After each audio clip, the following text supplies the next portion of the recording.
دوستان، اینجا چنل نینجا کلونیه. من علی فوتون هستم. بندم امیر دیکوی هستم. اومدیم در اولین ویدیومون راجع به انیمه با شما صحبت کنیم. لایک کنید ویدیوهای ما رو، تا آخر با ما همراه باشید. سابسکرایب یادتون نره، کامنت بذارید برامون، بهمون انرژی بدید. زنگوله رو حتما به صدا در بیارید تا در ویدیوهای بعدی ما اولین نفری باشید که حضور دارید و ویدیوهای ما رو میبینه. اومدم راجع به انیمه دراگون بال سوپر یه توضیحاتی بهتون بدم به همراه دوستم امیر. ابتدای ماجرا بیریست خدای نابودی جهان هفت از خواب بیدار میشه. خوابی رو دیده بوده که با فردی مبارزه میکنه که قدرت سوپر سایان گاد رو داره و این موضوع رو به مشاورش ویس توضیح میده و ازش راهنمایی میگیره که اونو کجا پیدا کنه. با گوکو در سیاره کای مبارزه میکنه و به سمت سیاره زمین حرکت میکنه که اون سیاره رو نابود کنه. در اون روزی که به اونجا میره تولد بولما همسر ویجیتا بوده. ویجیتا هم یک سایان از سیاره ویجیتا بوده، شاهزاده اون سیاره به حساب میاد.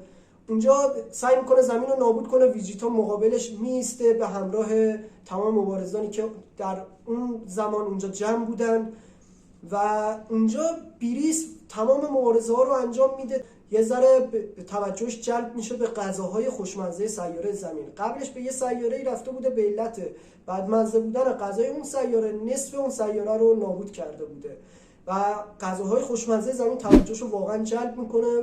بهترین غذایی که خورده بوده همون غذاهای زمین بوده و یه ذره این فرایند طول میکشه تا گوکو دوباره برگرده. گوکو وقتی برمیگرده برای تبدیل شدن به سوپر سایان گاد نیازمند انرژی 5 سایان هست. 5 نفر از نژاد سایان هست تا تبدیل بشه به سوپر سایان گاد.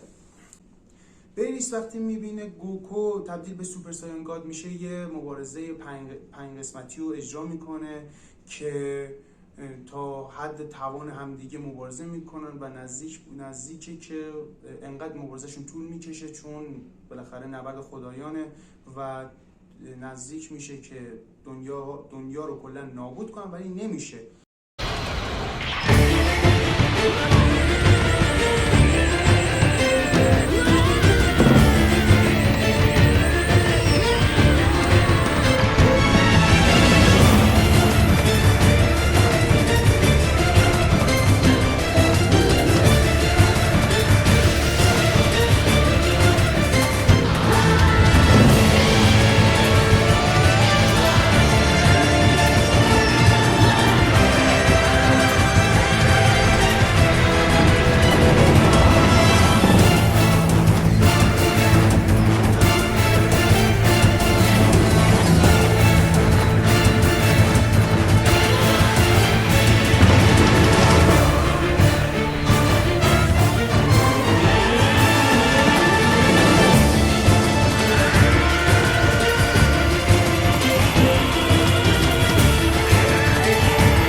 بعدش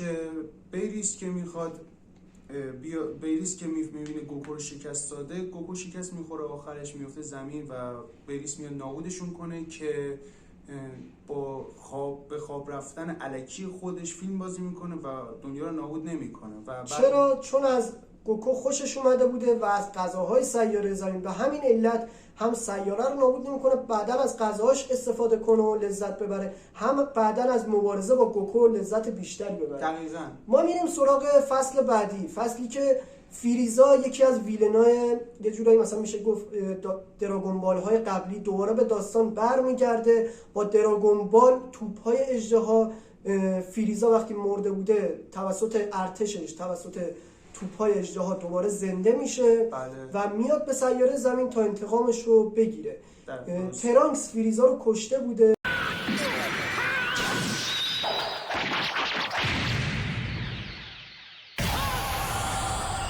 و میاد روی زمین به گوهان برمیخوره، پسر گوکو. اینم عکس گوهانه و اونجا با گوهان یک مبارزه ای انجام میده. گوهان به حد خودش میرسه و دیگه نمیتونه ادامه بده و اونجا از تمام کای خودش استفاده میکنه تا پدرش گوکو رو باخبر کنه که به زمین برگرده در مقابل فریزا بیسته. یه سکانس از این مبارزه هم بهتون نشون میدیم.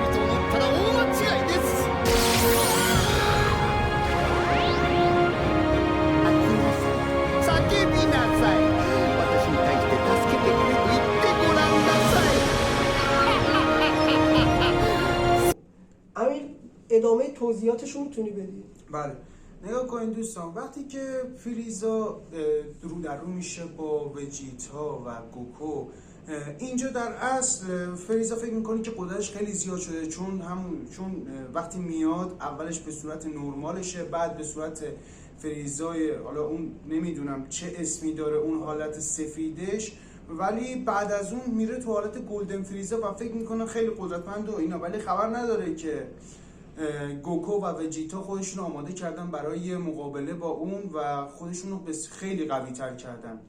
و گوکو و وجیتا وقتی که بیریس تو فصل اول میاد باشون مبارزه میکنه، یعنی با گوکو مبارزه میکنه، گوکو و وجیتا با هم دیگه میرن سیاره بیریس تا باش تمرین کنن و البته با بیریس نه، ولی با ویس تمرین میکنن. ویس هم همونطور که میدونیم استاد بیریس حساب میشه. بعد با اینا که با هم دیگه تمرین میکنن از حالت سوپر سایان گاد به حالت سوپر سایان گاد بلو میرسن. درسته. اولین نفری که سوپر سایان گاد بلو میشه گوکوه که دوستان بقیه‌شو علی تعریف کنه. خب اینجا گوکو تبدیل به سوپر سایاجین گاد بلو شده. ویجیتا هم مثل گوکو به این قابلیت میرسه که سوپر سایاجین گاد بلو بشه و اینجا در مقابل فریزا مبارزه ای انجام میدن. فریزا به حدی مبارزش پیش میره که زمین رو میخواد نابود کنه و در اون مبارزه ویجیتا جلوشه و دیگه خون جلوی چشاشو میگیره و زمین رو نابود میکنه. ویس اونجا میبینه که زمین داره نابود میشه، مابقی افرادی که زنده موندن به همراه گوکو رو ور میداره، از جو زمین میاره بیرون و از ابیلیتی خودش استفاده میکنه و زمان رو چند ثانیه به عقب برمیگردونه و گوکو میره جلوی مبارزه رو میگیره، نمیذاره ضربه آخرش رو فریزا بزنه و زمین نابود بشه و اینجا دیگه فصل تموم میشه. اونجا فریزا رو میکشن، دوباره برمیگرده به جهنم خودش. اینجا فصل فریزا تموم میشه و میریم به سمت فصل بعدی، فصلی که جهان 6 که مکمل جهان 7 هست. اونجا ما یه سری چیزا رو میبینیم که واقعا برامون عجیبه و اولین بار اینو تجربه میکنیم.